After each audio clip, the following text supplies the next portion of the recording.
This episode is sponsored by Squarespace. Welcome back. Today we're going to be learning about steam trains at the Whitwell and Reetham Railway, and I am hopefully going to learn how to drive one.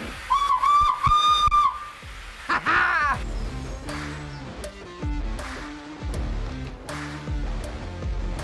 Hi Ben. Hiya. How are you? Good to meet alright, you. thank you. Yeah, and you? Really appreciative that you would have me today. You're very welcome. Do you work here or are you a volunteer? So I'm a volunteer. I get paid at another railway to work 5 days a week. Yep. But everybody who works on the railway side here is all volunteers. Incredible. And how long have you worked here as a volunteer? I've been here 11 years. 11 years, bloody Yeah. hell. Yeah. Golly. I started when I was 14. So this has been a real passion your whole life? Yeah, so my granddad introduced me to the railway. He only lived up in Reetham. My first day here, I spent 5 hours washing cups. The next weekend was the 1940s weekend, and I stupidly said, what can I do? So I came back again. Oh, this is so brilliant. Yeah. Proper lifelong passion then for you. Yes, pretty much. I'm so happy to be here. I had no idea that this was happening on this scale in Norfolk. Yeah, this is super special. So let's go have a look around. Yes, let's do it. This is our water tanker. It was originally an Esso tanker. All the painting on here has been done by hand. No stencils or anything. He's purely done it by hand and chalk. This is our little workshop we have here. So there's not a lot in here, but it certainly does what we want. That's a nice big anvil that you guys have got. Yes, that's heavy and it proves useful. Yeah, she's a big one. We've got a swaging block under the little lathe there. What's this right here? That's a rail saw. A rail saw? So it's a mechanical hacksaw. In there is the actual hacksaw bit. Oh, big old donkey saw. Yeah, but it was designed to cut rail. Oh my goodness, look at that tap. It's a baby one. That's just a baby one? That's a baby one. We worked stuff up to 4-inch BSP here. So this right here is the steam engine that we're going to be looking at today. This is Agecroft number 3. The reason she's named Agecroft number 3 is because she worked at the Agecroft power plant in Manchester. And what year is this from? She's 1951.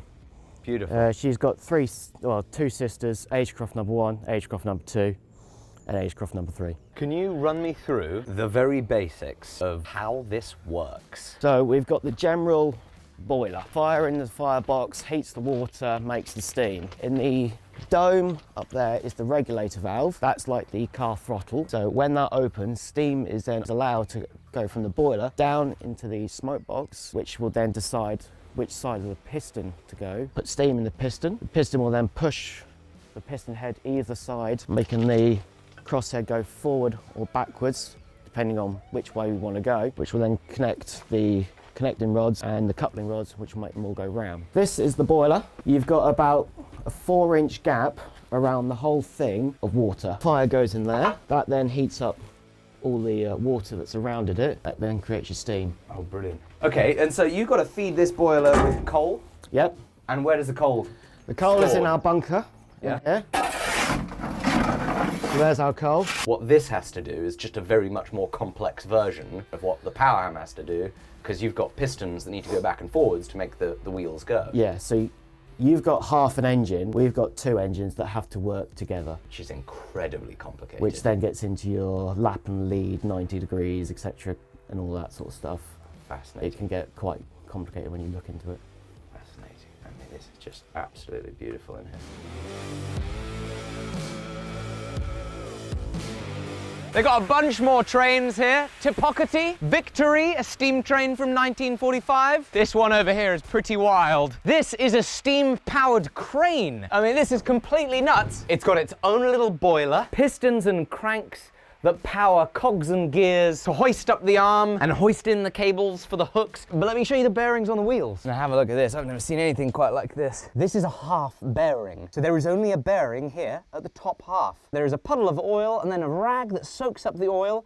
It goes on the axle spins around, the oil gets between the bearing and the axle. And I think that is just so special.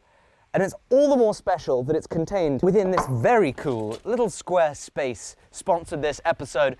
And they are an absolutely phenomenal website building platform. I've used Squarespace to build a website, to sell blacksmithing tools and classes, sell merchandise, sell my time with Squarespace scheduling, and also document my adventures on our adventure blog. It's an all-in-one platform with no plugins, patches, or upgrades ever. You can buy your domain there. You don't have to deal with the hassle of connecting it all together. It works seamlessly. And of course, you can sell unlimited physical or digital products. And recently, they have just launched the ability for your customers to pay in installments using buy now, pay later services services like Klarna. You can even monetize a blog post and make it pay to read alongside pay to access member areas. Squarespace keeps delivering even more cool product features and updates. So if you invest a little bit of effort into building a Squarespace website, you know it's gonna be good for the long run. Whether it's for your portfolio or for your online business, go to squarespace.com/forge. You'll get a 2-week free trial, and if you like it, you can get 10% off your first purchase. It includes your domain purchase as well as your subscription using code FORGE at checkout. Let's get back to the steam engine. So the slide valves, whereas yours on your power hammer on top,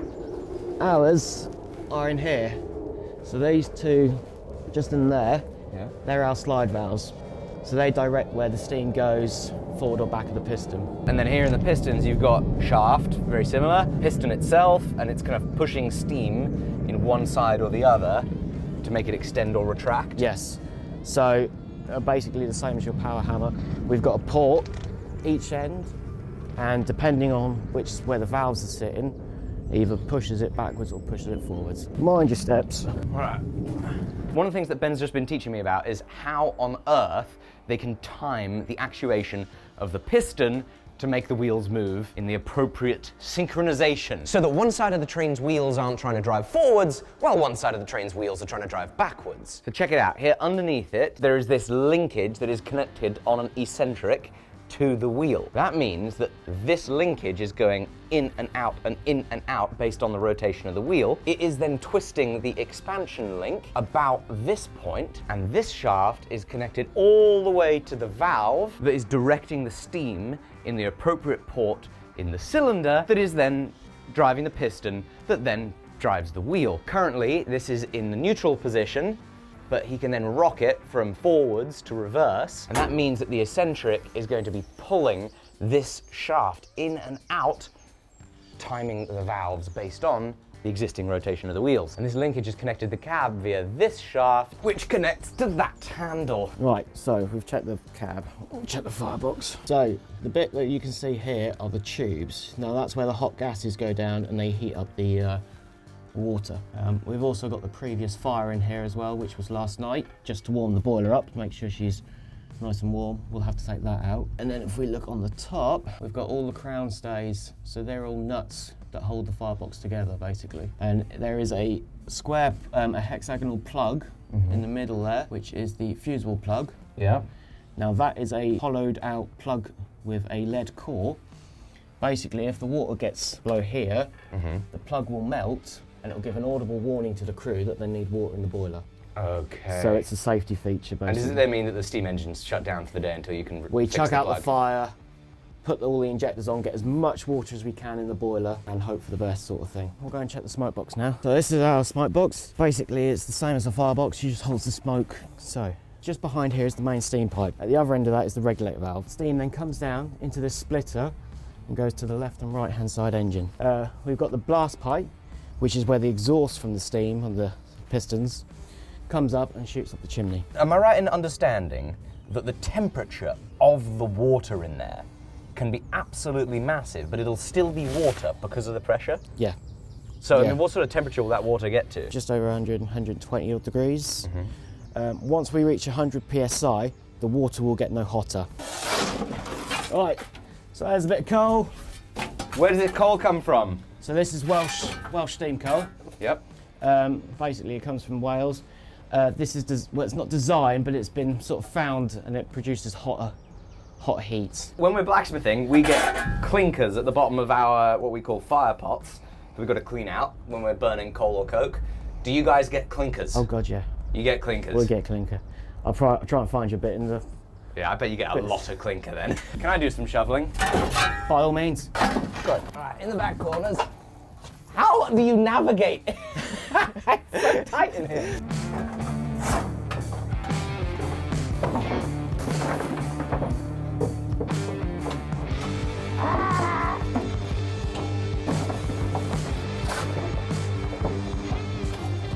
Right, so start at the front, get Yep. a nice sort of even layer of wood around it.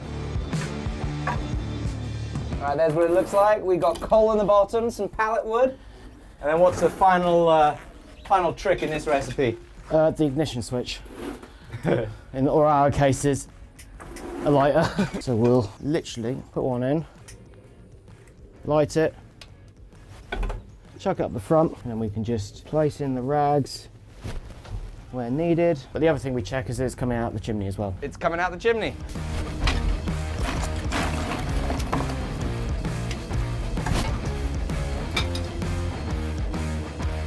Okay, so that's just like the head on my ram, how it was connected to my piston. I had a pin and it's tapered, so it's stuck to all hell. So yours was stuck, ours is stuck. It's not coming off? Oh God, no. It's so funny they use the same technology, you know, in the steam engines. Yeah. And they just took that right to the steam hammer. Yeah. You know, same principles, right? We're gonna use a tapered pin here for this, you know, I mean, put a pin in it. effectively from that pin upwards is the same.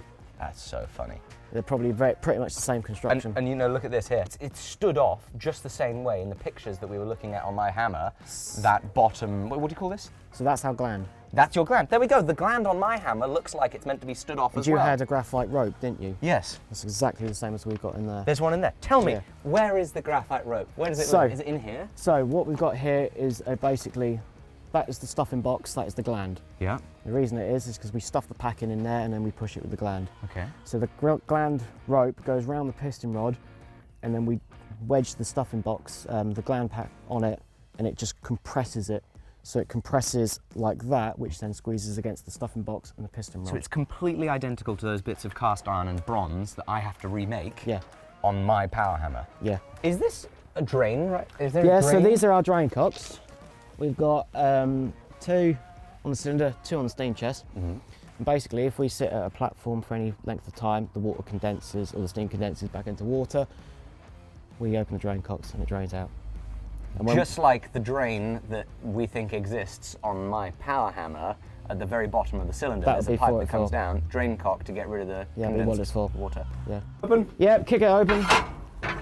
Just watch the smoke on your eyes. So we'll have a look. Is it sort of a nice ready sort of colour? Oh yeah, that's a good fire we got there. Yep, so we'll bung a bit of coal on. Oh my goodness, my face. A lot of heat coming out from this puppy.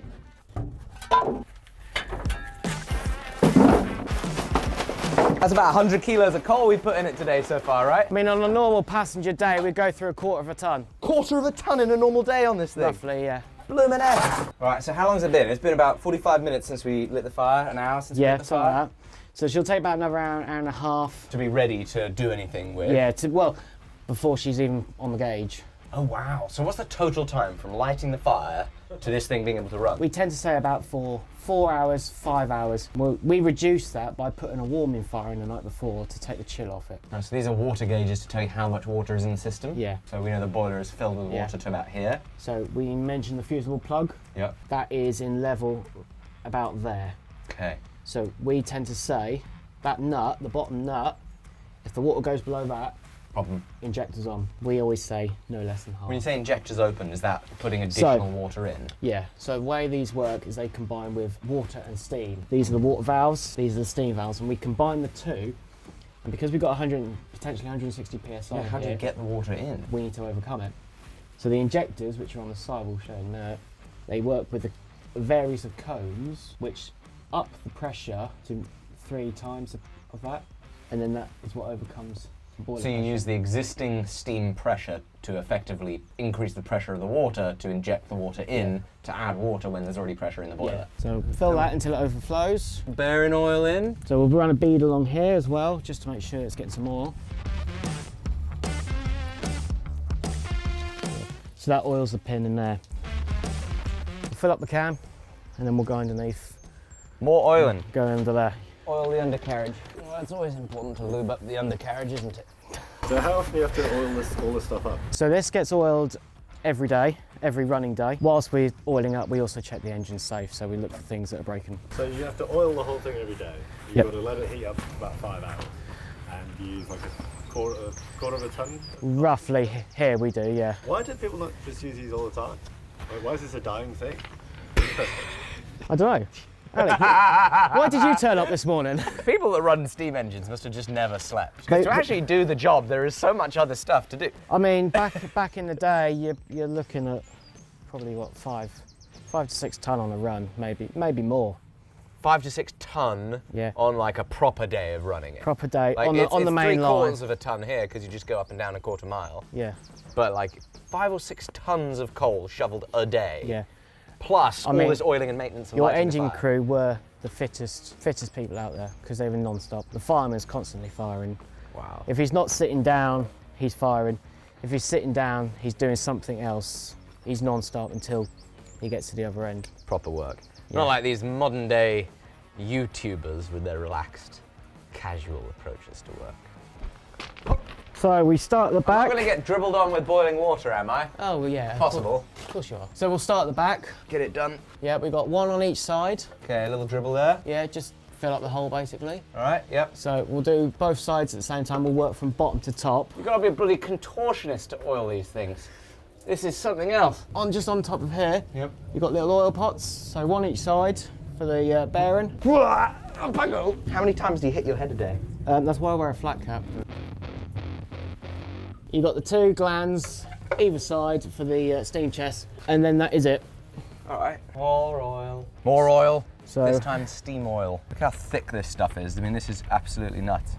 Never seen oil so thick in my life. It's like snot. Brilliant. So yeah, this is designed to allow for the high heat, and it condenses with the steam as well to make it better. A thinner oil will just run away basically. So you remember the trumpets we set up the front? Yep, trumpets. Yep. So now this is going into that cylinder. I bet you guys go through a lot of oil. We roughly go through 5 litres a day. Oh, there he is. Yep, so there's your oil. So what we have here is our displacement lubricator. This is what feeds the cylinders when we're running. Okay. So we'll undo that and fill it up with oil. Oiling a steam train only takes 30 minutes. The record we've done it is 10. So we'll get some steam up, and then once we've got a bit more pressure, we'll then start doing some tests. Right, so you've got 50 pound on the clock now. 50 PSI, that is good. How many PSI do we need to run it? We tend to run at between 100 and 130-ish for what we're doing at the moment. We'll just bring her up nice and slowly. We can start doing some tests pretty soon, so we'll do some checks on it as well. Does the whistle work yet? Yeah, the whistle works. Ah, Go on, that's then. brilliant. Go on, you know you want to. Push it towards this side. I love it! So, in order to increase the temperature in there and get more steam pressure, there is the option to use a blower. It's not quite a blower, it's more of a sucker. This valve right here, if I turn it counterclockwise, you can hear the noise changing here. Turning that counterclockwise has the effect of drawing more air through the coals, making them burn hotter, making the steam heat up faster. And that is all possible thanks to a steam venturi at the other end of the smokestack. By increasing the pressure of that steam venturi, you can pull more of the smoke through the smokestack, thus pulling more air through the bottom of the coals from the underneath of the train. So the first safety valve just kicked on, you said? Yeah, you can see it up at the front here. And what we'll do is, because we're inspecting them, we'll wait for them both to lift as much as possible. Okay, so that's draining off the excess pressure, because Yeah. we We don't want want too much pressure because it could go pop. So that's basically a safety valve to stop it from going pop. You know we mean business when these things have to come out. That's the front lantern. What are these for? So these indicate, A, what kind of train we're running. Where it is now indicates it's only the engine. The other thing they indicate is we can put a red lens on them, and it will indicate to anybody who's operating on the railway that this is the last vehicle in any train, or even the engine itself. Stop one for the day. We need to go get more coal before we go on to the rest of our journey. We have to go very far to get coal. Just there. It's go time. She's cooking. That's the steam brake. Do you release the brake just So the now? brake is on. The brake is on? Yeah. Which means, Oh, because that's your handbrake. yes, so we can take the handbrake off and we ain't gonna move anywhere. All clear? Oh my goodness, that accelerates quick. That has some acceleration. Yeah. Very unexpected. And so when you want to stop, you're just gonna actuate the steam brake on that valve over there. Incredible. Right, let's get some coal on board, folks.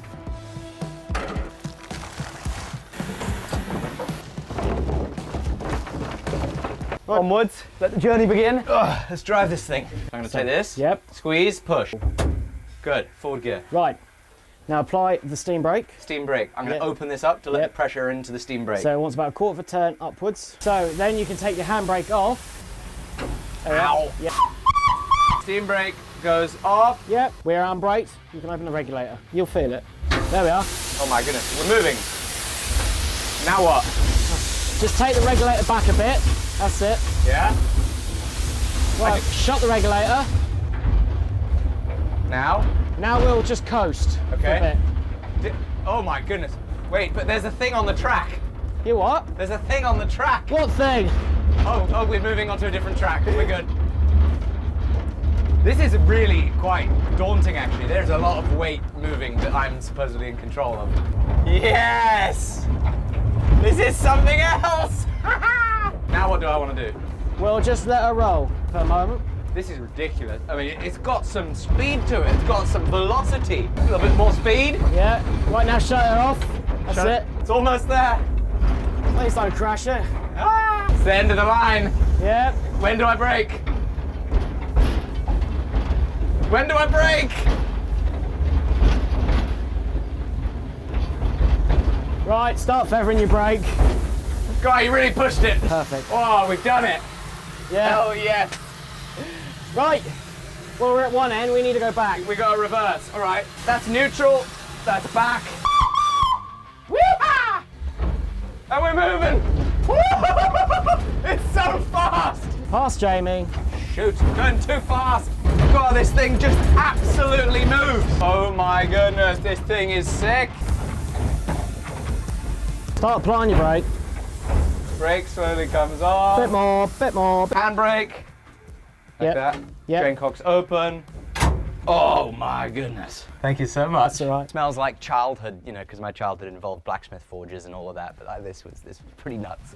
Can't believe we got to drive that, but I have a question, which is, how on earth does a train change lanes? So we have a thing called points. These are the point blades, and they move. We then have a thing called a lock, which is this bit. It is all controlled by that point ground frame there. And that's done by hand? That is done by hand. So by hand, you are flexing the rail? So if you watch the signal,